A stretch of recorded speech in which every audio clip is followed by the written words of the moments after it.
All right. Hey everybody, how you doing? It's Gary here, Gary Wise Leadership Solutions. Tonight I'm actually here to talk to you about 7 ways you can stand tall as a leader during any, I mean any casualty, problem, tough situation. These are just 7 ways as I've thought about the ways that I've survived throughout this chaotic life as a leader. These are the things that I've leveraged throughout my journey, right? I want to share it with you because I think that there's a lot of goodness in learning from other people, as well as sharing from them their insights into what they use to get themselves out of bed in the morning. What do they use to help them want to get out there and go to work and do the things that they do every day?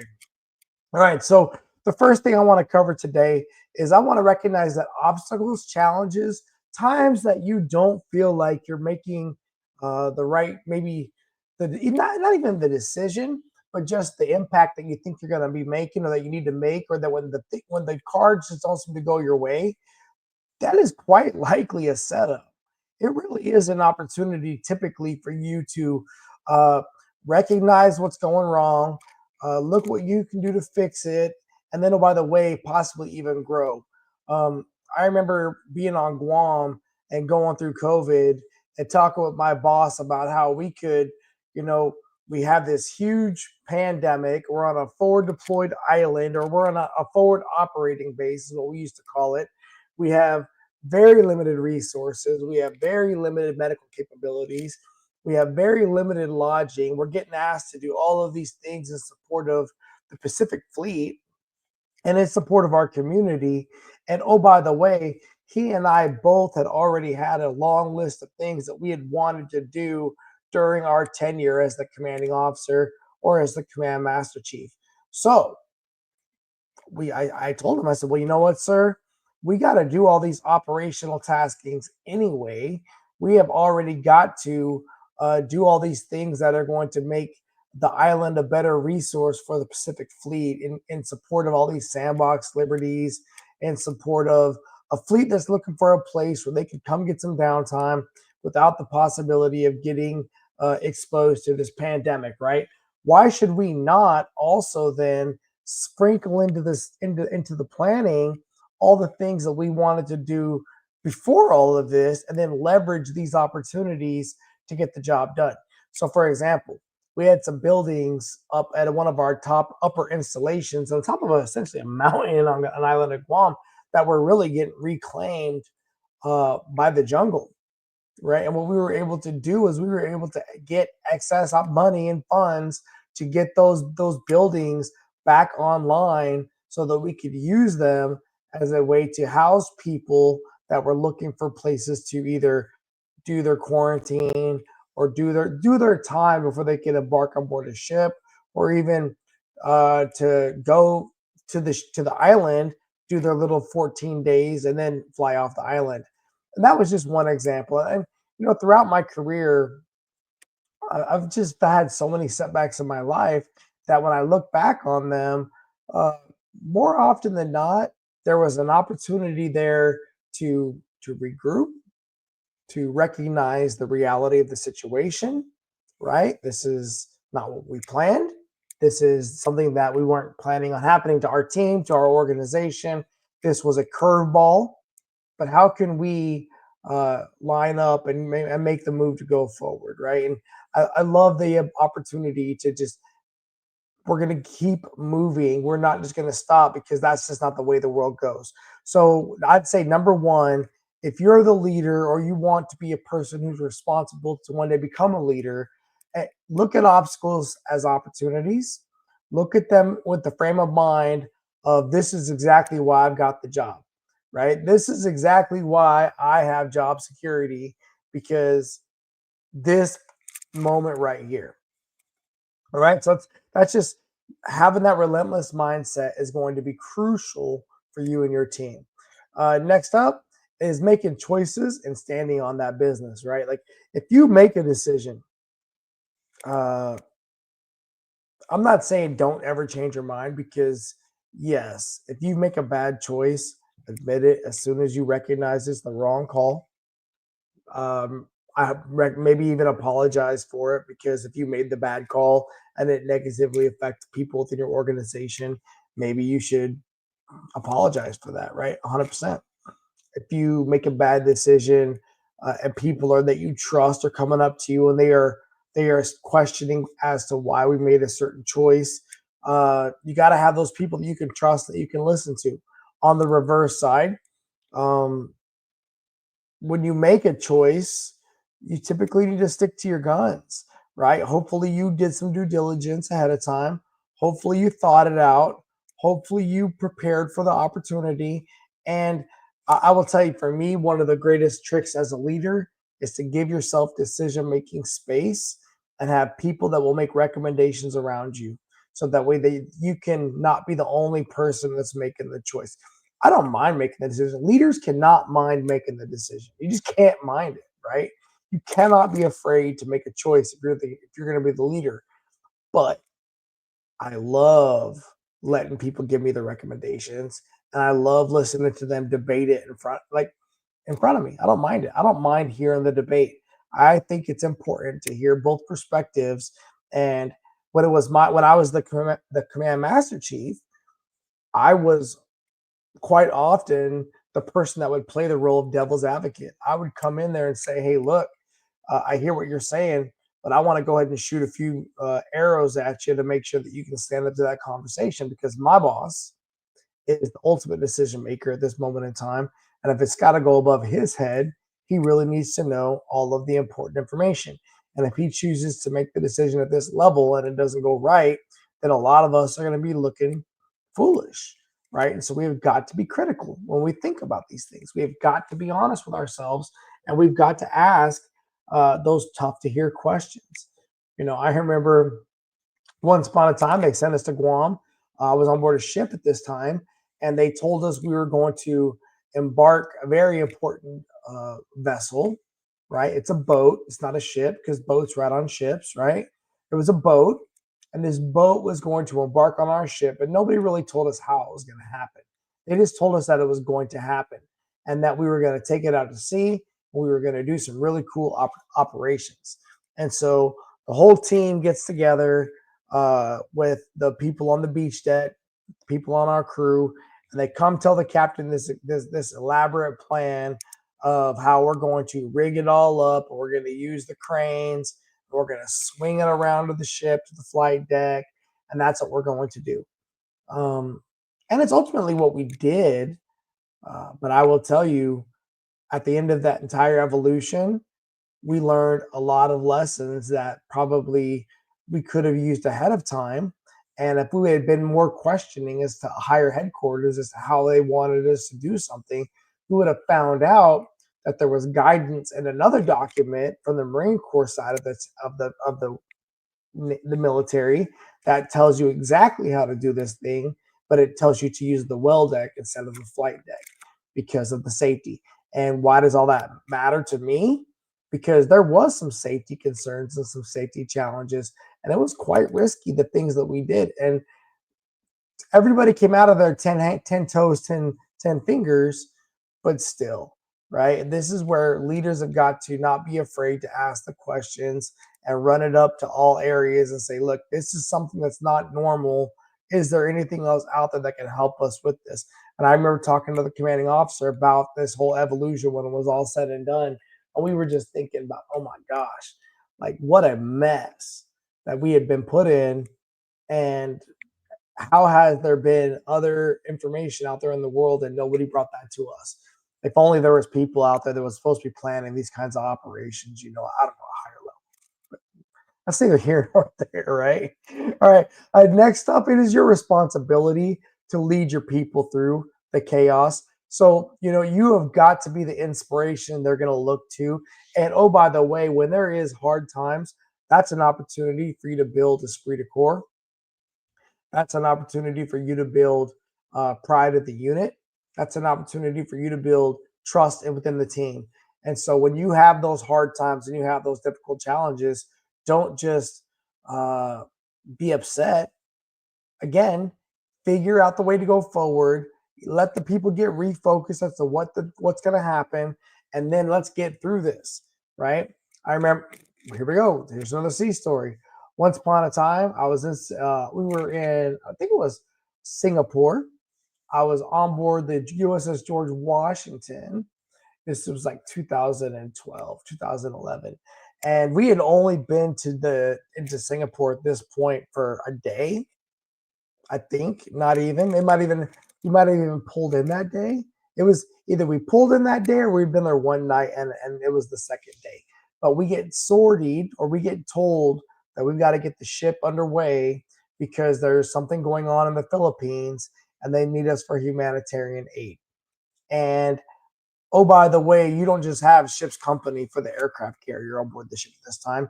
You've got the entire air wing plus ship's company. So we're talking about 5,000 people. And I've got duty, right? My friend Rory Fried Bacon, if you're out there listening, Rory, you're the section leader, I believe, this day. I'm the engineer and duty officer. Rory is the section leader. And they bring in all the department heads, all the leaders for the ship and for the air wing, and they basically say, look, we've got an operational tasking. We are getting the ship underway in the morning. Recall all of your people back right now. And if they don't make it back in time, they're probably going to miss our movement. And it's going to be a problem. So get them back here now. And I remember at first, everybody was just like, there's just no way we can't do that. There's just no way we're leaving already. We just got here. Some people were probably upset because they didn't have Liberty yet.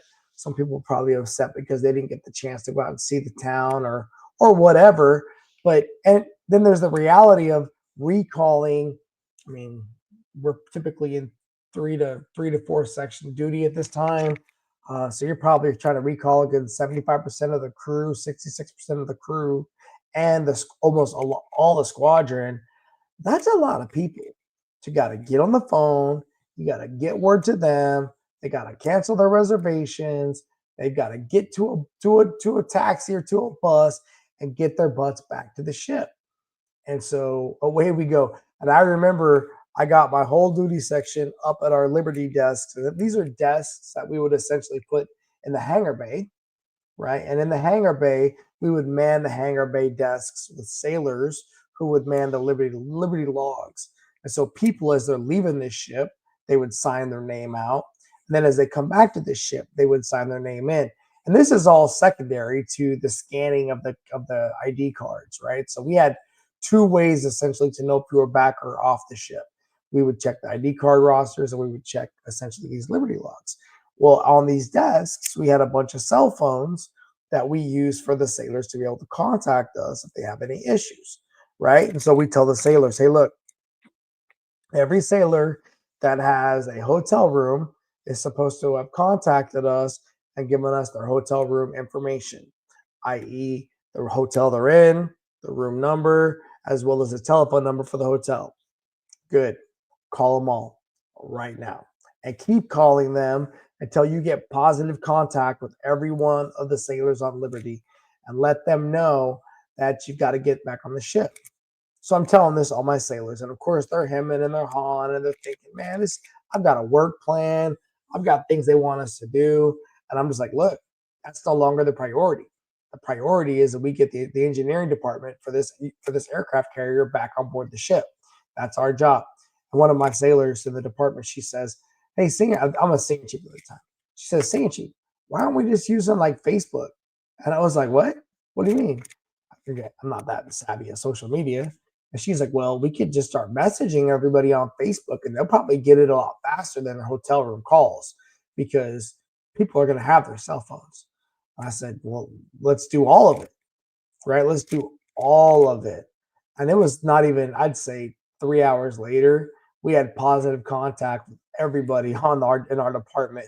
And oh, by the way, I was letting everybody else know, hey, we're using Facebook as a way to communicate with people that are on Liberty that they need to come back to the ship. And it was a very, very slick way to do it, plus the phone calls. And what's fun is, of course, engineering was the last department to have sailors return to the ship. It was about 4 o'clock in the morning. I was up waiting on these sailors up there in the hangar bay, me and the master chief and the XO. And these guys showed up having a good time. They knew they'd been notified a long time before that to come back to the ship, but they had taken their sweet time to get there. They really had. And when they got there, they were not in trouble. They were not in trouble, but they definitely told me they were saying, "Hey, senior, sorry, but we made it. We got everybody back on the ship, and we got underway the very next day with everybody. We didn't leave not one person behind.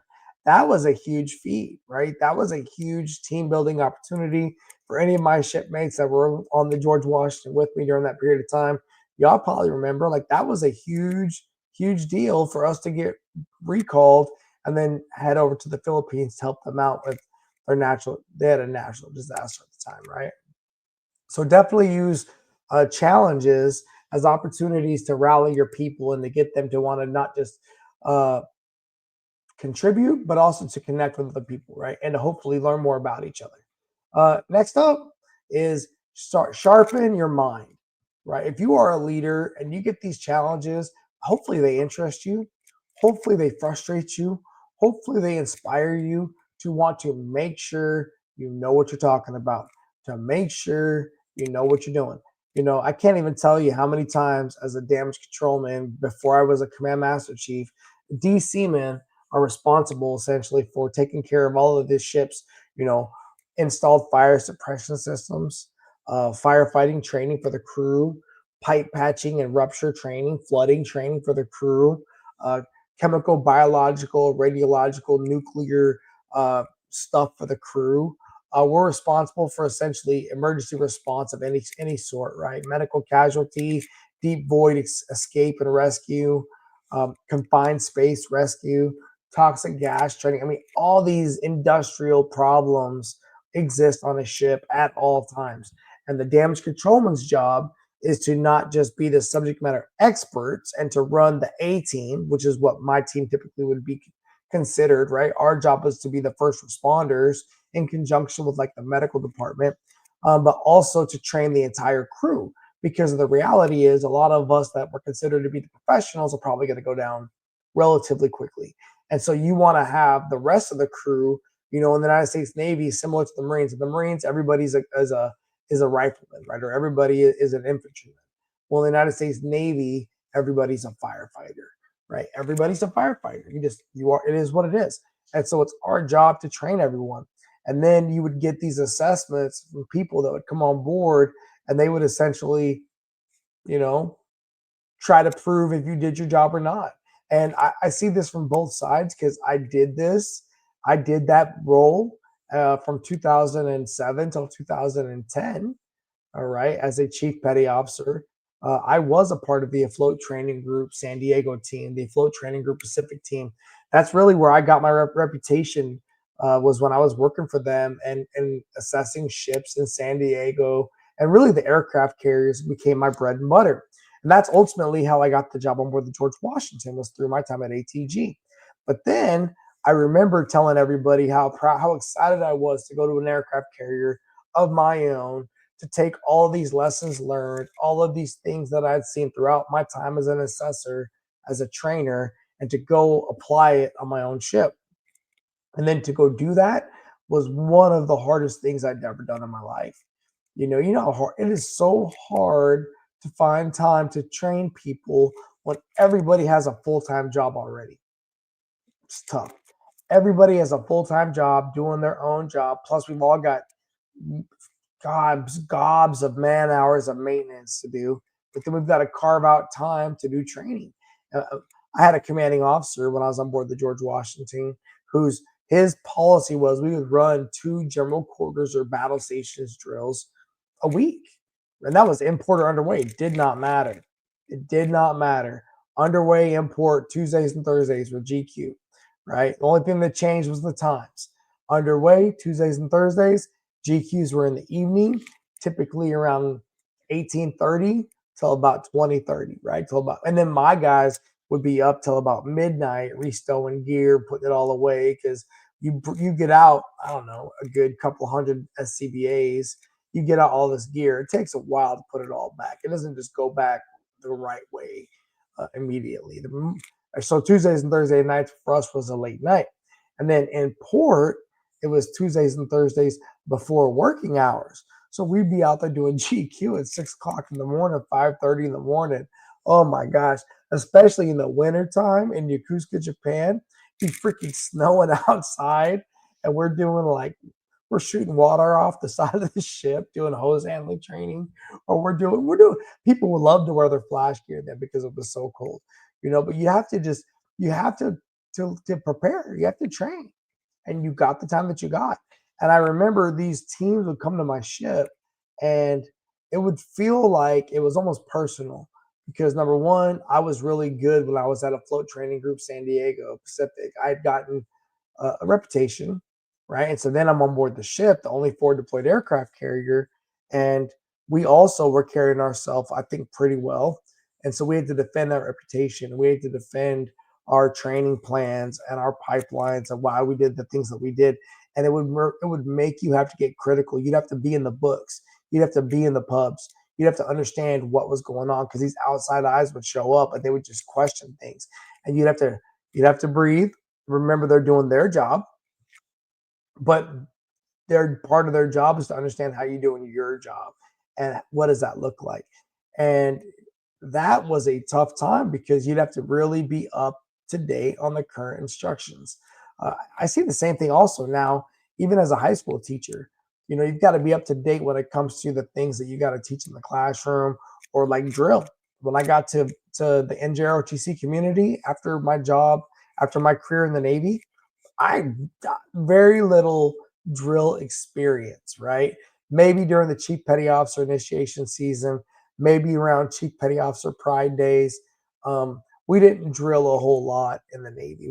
That's just not our thing. We're typically me. I prided myself on wearing coveralls and liking to fix things that were mechanical and not being afraid to go fight fires and toxic gas or whatever it was, right? Getting the ship underway safely. I was not worried about could we do a really cool drill formation, right? But now I'm in this program where these cadets are putting in hours upon hours of training because they want to go to these competitions and not suck, right? Like we don't want to disappoint ourselves. And I tell them, we don't worry so much about winning. Winning is great, but being competitive is always my goal. Let's be competitive, let's be respected, and let's work with what we've been given as we figure out what we're gonna do, right? And so we've had to get into the books. We've got to dive into the manuals and figure out what are the rules, what are the requirements, what are the right ways to do things, and can we answer those questions? And that's definitely something that I think for a leader, you get against those challenges, you hit those ropes, things go a way that you're not planning it. Maybe it's going to make you hit those books and you're going to remember those nuances of things you're going to pick up. So I think that's a good thing. Um, Next up is you got to be consistent during the chaos. You cannot afford to just lose your mind, right? You've got to be the same person. You've got to be authentic. You've got to be steady, and you've got to just breathe and figure it out. I used to always tell my sailors on the ship, especially when I was a firefighter, was that I didn't run typically. When I had six first classes that worked for me, they all ran to the fire. I would get there quickly, but I didn't need to run unsafely through the P ways, right? I learned as I got older, kind of like the whole two bulls on a hill. Let's run down there, Dad, or let's walk down there and take care of our business, right? I learned that I could get there almost as quick as they got there without all the crazy running, and that when I got there, if they didn't have it handled, then the problem probably deserved my attention.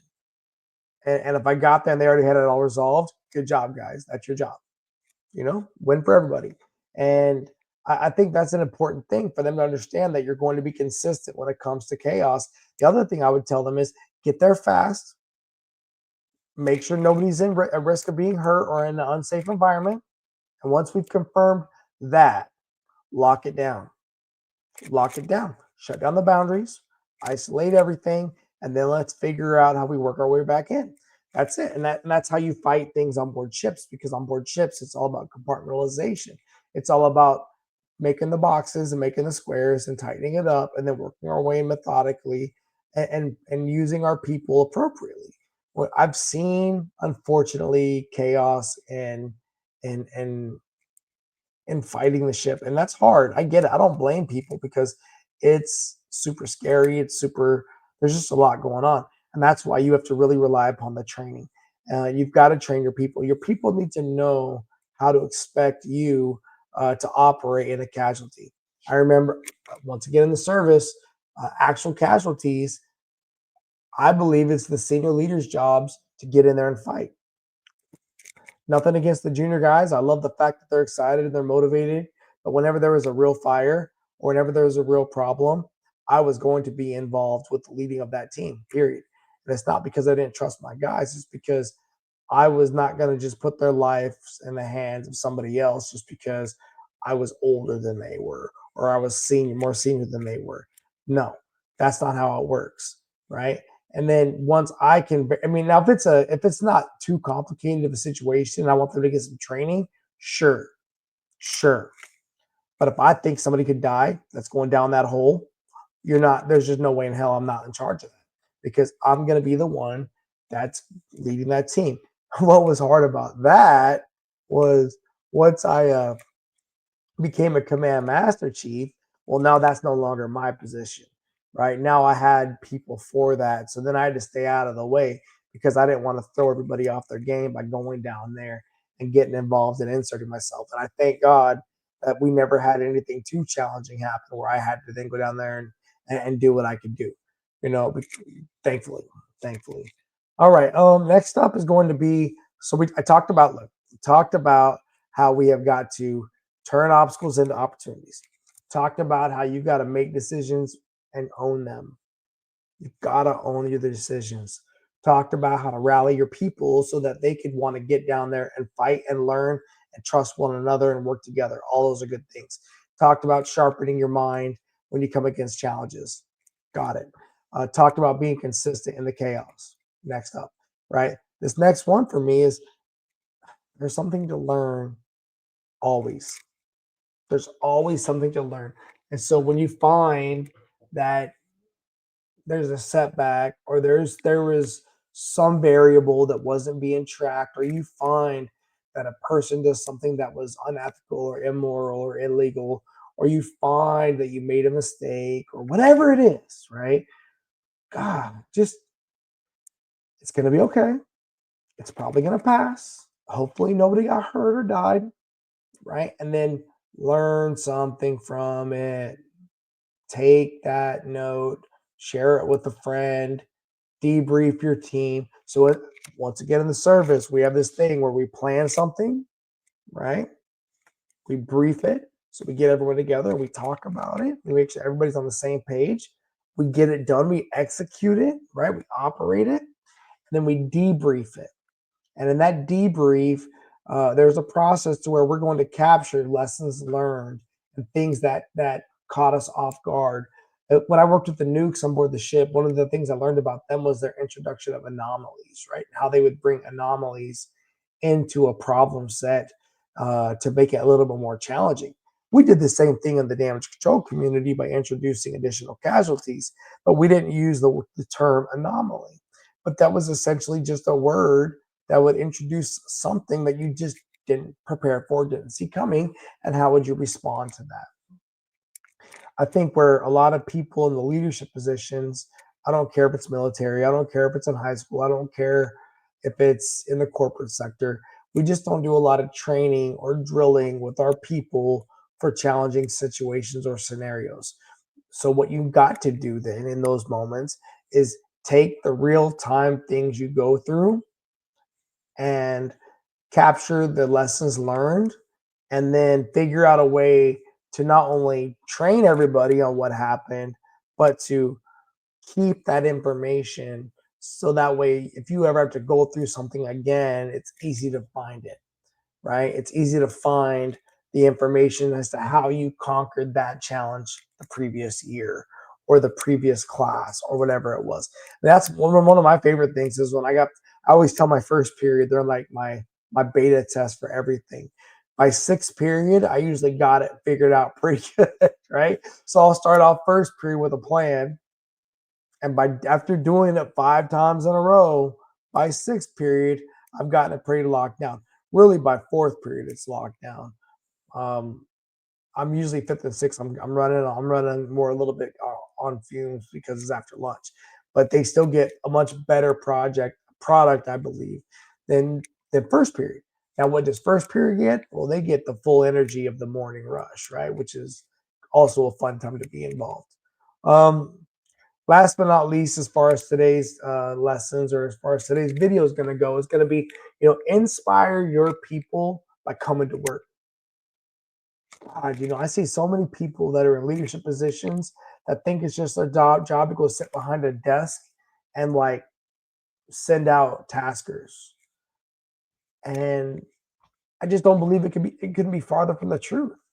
I believe leaders' jobs are to be out there working the problems, working with the people, or at least monitoring, being visible, being available, and just having them know you care enough to get out of your office and come down there and be around. Now, the challenge is, and this is where a lot of leaders have a conundrum, it's that what we don't want to do is cause everybody to stop what they're doing because they're uncomfortable because we're there. But are they uncomfortable because we're there, or are they uncomfortable because they're not doing it all the way right? Something to think about. Are they uncomfortable that we're there, or are they uncomfortable because they don't really know what they're doing, or that they're worried about something and they don't want us to find out?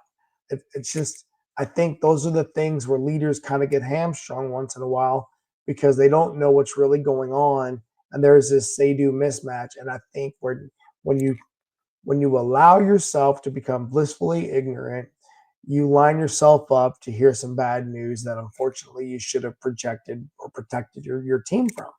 Right. So my job is every day then as a leader is to be the most motivated person in the room and to come every day ready to do the work.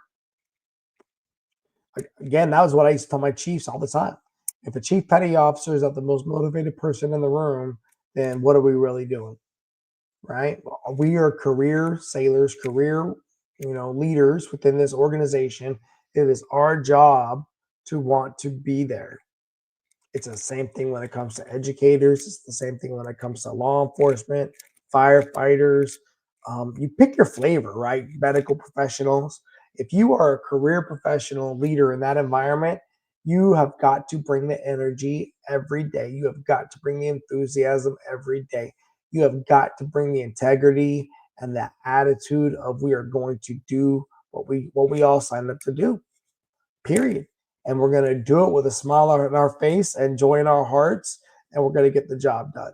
And so I think that uh, too often people forget that leading is more than just a position, and they get really focused on the having the space between them and the problem, and hopefully less stress. But the problem is when the stress does get to you as a leader, it is magnified, right? And typically you have a smaller decision making time zone because by the time it got to you, you quite possibly owe the answer to somebody else, and now you've just got been given a gobbledygook sandwich that you've got to take a bite out of, right? So insert yourself into the problem much sooner. Be critical at the planning process, be very strategic at the briefing process. Listen to what they're saying, ask critical questions, or plant people in your team that will do the critical questioning for you, right? um right, and encourage an environment that everyone's going to ask the questions that they want to have asked, because you might have somebody that's going to ask the question that you need to hear. When the execution happens, make sure people are doing what they said they were going to do. And then when it's all said and done and everything is restored to a normal configuration, make sure everybody gets together and talks about how it went, what could have gone better. Well, thankfully, it didn't go worse. And how do we wrap all that up into a bow and keep it for the future? Um, all things that I think leaders need to remember. But I just want you to understand that leaders should not worry about the hard times. As a matter of fact, we should welcome them, because again, it's job security for us. It's an opportunity for us as leaders to put our best foot forward and to do the things that make us who we are today, right? And showing your people, showing your family that you're not just going to quit even when the going gets tough, or especially when the going gets tough. will model exactly what you want from them, and not only as followers but as future leaders. And I concur with everybody in the world that says leaders should not just grow followers. We should grow future leaders that choose to serve together. That's huge. Okay, everyone. Well, thank you very much for listening to the sound of my voice or watching the video. Wise Leadership Solutions, Ocala, Florida. I do want to put a plug in for Ocala Inspired. If you get the chance, check out our website, wiseleadershipsolutions.com. July 25th, we have a leadership development or event happening here in Ocala. We are open to local businesses sponsoring us and getting involved with the event. We're going to have live speakers. We're going to have Coach Hart from Trinity Catholic talking about stress management. We're going to have Mr. Elgin Kerlock talking about data-driven decision making. We're going to have Miss Consuela Shaw talking about emotional intelligence. We're going to have Dr. Lee Byers talking about positive intelligence.